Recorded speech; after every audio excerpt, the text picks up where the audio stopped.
A big hello to my YouTube family. Welcome to Diva Classes. This is Divya Vadvani, your English teacher. Today we'll be studying the themes in Macbeth for class 12 ISC. तो जो सबसे पहली theme हम लोग पढ़ेंगे that is about appearance versus reality. That was mainly seen in act 3 scene 4, जहाँ पर Macbeth जो है सबसे पहले क्या देखता है, बैंको का घोस्ट देखता है. After he has killed Banco, now he is seeing the ghost of Banco sitting there in his chair. Okay during the जो बैंक्वेट सीन था उसमें.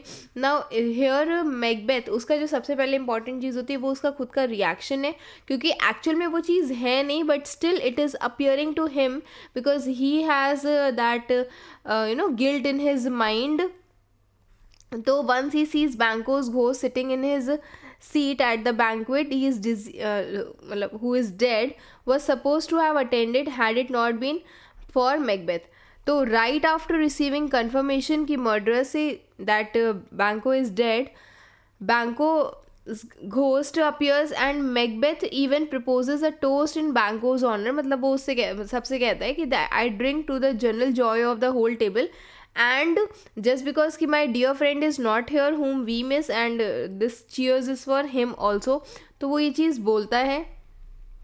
इसके बाद now this was the first time जब उसका रिएक्शन ऐसे आता है. that was another appearance versus reality. उसके बाद एक्ट 3 सीन 5 में when Hecate and the three witches were there, they were having a conversation regarding Macbeth. This Hecate is a witch's boss and the source of their powers, and she is angry क्योंकि बाकी सब ने जो है witches ने हिकेट से पूछे बिना मैकबेथ को सारी प्रोफेसीज बता दी about his future and all. तो she believes him to be like a spoiled brat, angry and hateful. Now she is determined. She says कि now I'm going to ruin Macbeth. ठीक है, shall raise such artificial spirits by the strength of their illusion shall draw him to his confusion. हम उसके लिए ऐसी artificial spirits लेकर के आएंगे that will draw him to his confusion, so that वो डेथ को भी स्कॉन करेगा एंड जिसके भी उसके होप्स है, मतलब जितना उसका बिलीव है वो इतना ज़्यादा हाई हो जाएगा कि उसकी खुद की बुद्धि उसके काम नहीं आएगी. ओके, जस्ट बिकॉज कि ये जो भी प्रोफेसीज करती है उनके लिए बोला गया ये वाला.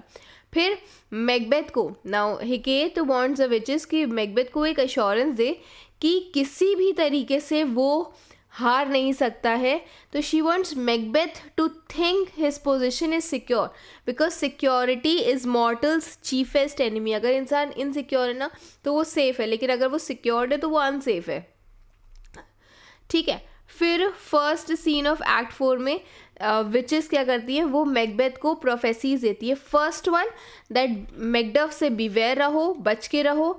None of women born shall harm, means any one who is born of a women will not harm you. And the third that Macbeth will never be vanquished until great विनम wood to Dunsinane hill shall come. तो ये तीन prophecies जो थी ये भी appearance versus reality की ही theme में आएंगी. वाई? बिकॉज ये तीनों ही छलावे के जैसे उसके पास थी. नाउ ये जो प्रोफेसीज है it has given a false sense of confidence to Macbeth, to his confidence, to his pride, and due to which he feels like that he is invincible, he is undefeatable.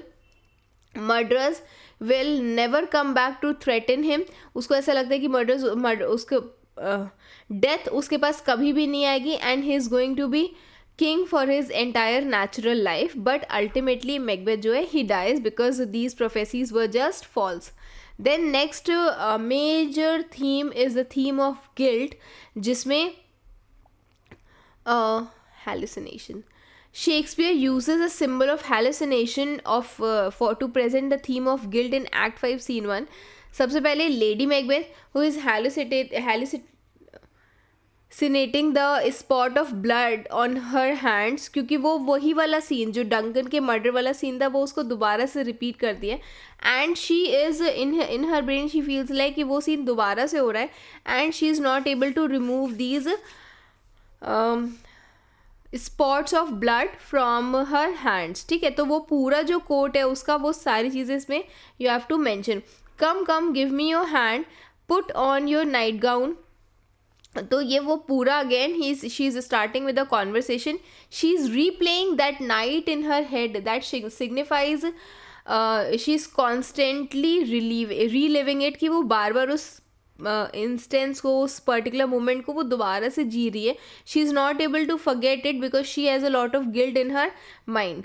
ठीक है. फिर hallucination also appears, जब बैंको Macbeth जो है वो ghost of बैंको को देखता है, तो वो पूरा जो सीन है that is also part of guilt जो मैकबेथ के ब्रेन में थी, लेकिन वो इतना ज़्यादा स्ट्रॉन्ग नहीं थी as compare to lady Macbeth. Third one is the theme of ambition, that is the destruction wrought when the ambition goes unchecked by moral constraints. अब इसका सबसे first example है that Macbeth gives reasons of murders, ठीक है, to murderers. किसके लिए? To get those that Banquo and Fleance killed. वो उसके फ्रेंड्स थे, लेकिन उसके बाद भी ही वॉन्टेड बैंको टू बी किल्ड. तो ये सबसे पहला उसका रीज़न था एम्बिशन का, अपार्ट फ्रॉम वो एक्ट 1 और 2 जिसको आपको नहीं पढ़ना है. फिर ही किल्स डंकन. ठीक है. Towards the end of the play he descends to the frantic boastful madness. Now lady Macbeth, he pursues her goal with greater determination. Now she is less capable of withstanding the repercussions, मतलब कि जो eventual consequences है वो उसको handle नहीं कर पाती. लेकिन Macbeth has gone mad, and in that madness to be does nothing but to be safely does. वो यहाँ पर ये चीज़ very clearly he says why, because वो कह रहा है कि अभी जो जिस पोजिशन में हूँ मुझे मैं I am not safe. I feel like कि ये जो थ्रोन है मुझसे कभी ना कभी ले लिया जाएगा, तो I am not safe and I just want कि मेरा ये जो थ्रोन है ये एकदम सिक्योर है. That is why he kills. First he kills Banquo, then he kills Macduff's family, because he wants कि जो भी नुकसान उसको हो रहा है या जो भी खतरा उसको हो रहा है वो सारी चीज़ें एक ही दम से ख़त्म हो जाएं. ओके. उसके बाद then he is afraid that he might lose his position and he is frustrated by this fact that he has no heir, means उसका कोई chain of line of kings नहीं है. फिर that has rather left him more paranoid and anxious. Killing of Duncan has made him even insecure. These lines reveal that how Macbeth's first violent action sets a chain of reaction of him continuing to commit violent actions. एक के बाद एक वो murders करता जाता है end तक.